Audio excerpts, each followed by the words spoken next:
Love this podcast? Support this show through the supporter feature from Acast. It's up to you how much you give and there's no regular commitment. Just hit the link in the show description to support now. This is the Jim Fannon Show. Today we're talking alternative fuels, specifically ammonia. On the phone with me now, the founder of Hydrofuel Inc., Greg Vezina. Greg, tell us a little bit about your plight, for lack of a better term, and how are things going trying to bring an alternative fuel to the market? Yeah, thanks for having me, Jim. Well, this has been about a 35-year effort, but I'm not the only person that's been trying to do this. Most people don't know that ammonia is a fuel. It's made up of hydrogen and nitrogen. There's more hydrogen in a pound or a unit of ammonia than there is hydrogen in any hydrocarbon fuel, which are mostly carbon, or even in liquid hydrogen. So ammonia is an easy, neat way to use hydrogen fuel, and it's much easier to store and handle hydrogen as ammonia than it is to use it almost in any other way. Certainly better than liquid hydrogen. Well, that's been the drawback of hydrogen, is that you need a fuel cell, which requires precious earth materials, and or the hydrogen's just unstable at a normal temperature. So storage and transportation of such is tough. Life cycles for equipment and all these other issues. But there's no question that ammonia can be used as a fuel and will be and has been, since before we used hydrocarbons. Originally, there were streetcars and other vehicles that ran on ammonia where it was heated, it's gas, and they'd expand and provide propulsion. Rudolf Diesel, the inventor of the diesel engine, built ammonia engines before he went to diesel and hydrocarbons because they were easier to handle, and they went from a steam or compression-based technology to an internal combustion engine where you burn a fuel.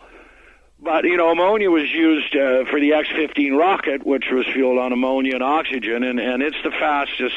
It still has a record from the 1960s of the fastest anything has ever flown at Mach 7. There's a lot of energy there if you can store it and handle it and liberate it, and it turns out that it's very much like propane. But it is also caustic and toxic, like anything is toxic in big enough amounts, so you have to handle it properly. But ammonia is the second most manufactured commodity on Earth. People don't realize how many there's hundreds of millions of tons of this stuff made annually and used manufacturing. And there's pipelines, up the middle of America, 5,000 miles. So, it's used on a massive way already in agriculturally and in manufacturing, and it has an exemplary safety record. People hear about accidents. There are always accidents. Sure. The safety record, per metric ton mile delivered of ammonia, as opposed to any other form of energy, liquid fuel, et cetera, is night and day. It's like 1 in 1,000th. The number of accidents or deaths. So we have an infrastructure we can use to use ammonia as a fuel, and we have a lot of people with a lot of experience dealing with it in the heating and air conditioning industry and other industries that could easily be trained to use it for automotive purposes and power generation. So it really is a wonderful little fuel out there, and there's a lot more sunlight, water, and air and wind on Earth than there is, tar sands. Now, what's it going to take as far as modifications to the average typical car engine? Well, you wouldn't go to... Or is that something we don't want to go to? Well, you wouldn't. The consumer market is probably, unfortunately, the last place you're going to go. Okay. 50% of transportation energy demand is in fleets and trucks. And they have centralized fuel stations, and it's much easier to enter in that market. But there's also a huge market for it in agricultural use because farmers have their own ammonia tanks already. Right. And the beauty of it is, we have this whole infrastructure to deliver ammonia. The manufacturers fill up these storage tanks for 6 months, and in a couple of weeks the farmers empty them all, and then they fill up again. But if it was used for a fuel, and it will run, farm equipment just like a propane conversion, essentially, it'll run generators, it'll run, stuff on a farm. If the inventory became throughput instead of stored, you could fuel probably 10% of the vehicles. According to U.S. study, you could fuel 90% of the vehicles in the 100 largest cities in the United States on ammonia with the existing infrastructure if you just built the fuel stations. And you can't do that with any other fuel, unless it's a hydrocarbon, right? Got it. What about distribution? Well, that's your distribution issue, right? So you got a huge infrastructure that is stationary, used for storage, that you now make throughput, and you now move it through it like you do with pipelines instead of storing it. And you got a huge, even if we started tomorrow, Jim, it would take us 50 years to totally get off hydrocarbons. Okay, this isn't something that's going to happen overnight. Right. But we could replace 10% of our hydrocarbon use with ammonia using an existing infrastructure.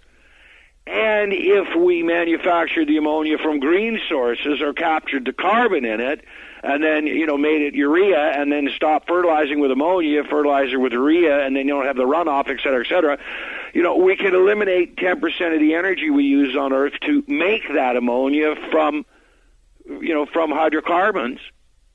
And we can eliminate 10% of the CO2 emission.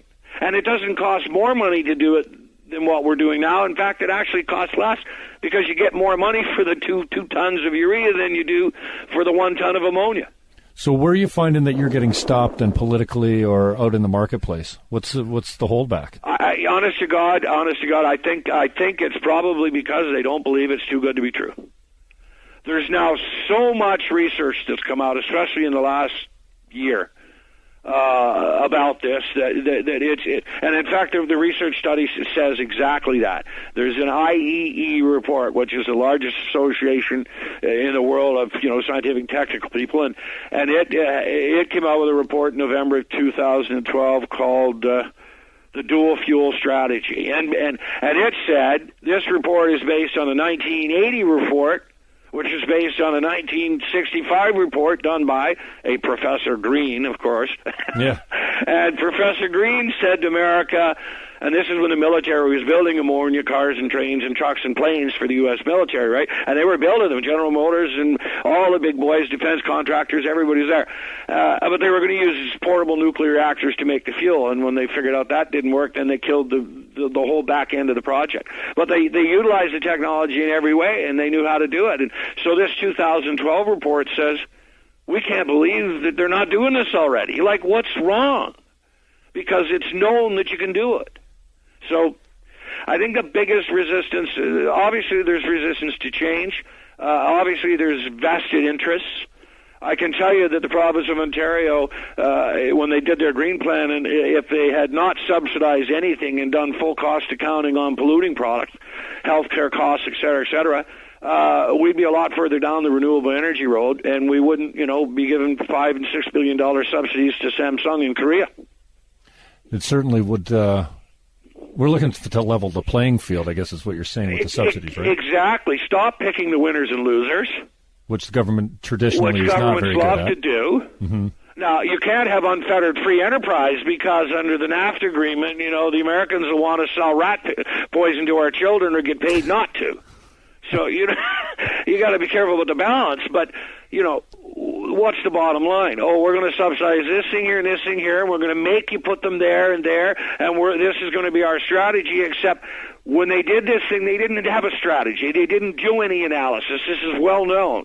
And had they done site analysis, and had they done infrastructure comparisons, and had they said, okay, what do we have that we're flushing into our sewer system or our lakes? Oh, we have agricultural runoff. We have, hog farms and pig farms. Oh, well, that's ammonia, and we're flushing it into our systems and dealing with it. We can actually turn it into a fuel cheaper than we can do biomass, cheaper, than we can use methane. So if they'd analyzed the thing, if they'd sat down and looked at what are the, 5, 10, 15, 20, 25-year consequences and comparisons, and compared that to shutting coal plants and then opening natural gas plants for 25 years because they can't handle their green power, they would have done it entirely differently. Greg Vezina is my guest. Greg, after the break, we were just going to set this up for a quick break, and after the break, I want you to tell me who's in your pocket, who have you talked to, who's supporting you on this, and what's the next step for you. Greg Vezina is my special guest. We're talking about alternative fuels today on the Jim Fannon Show. You're listening to 610 CKTB.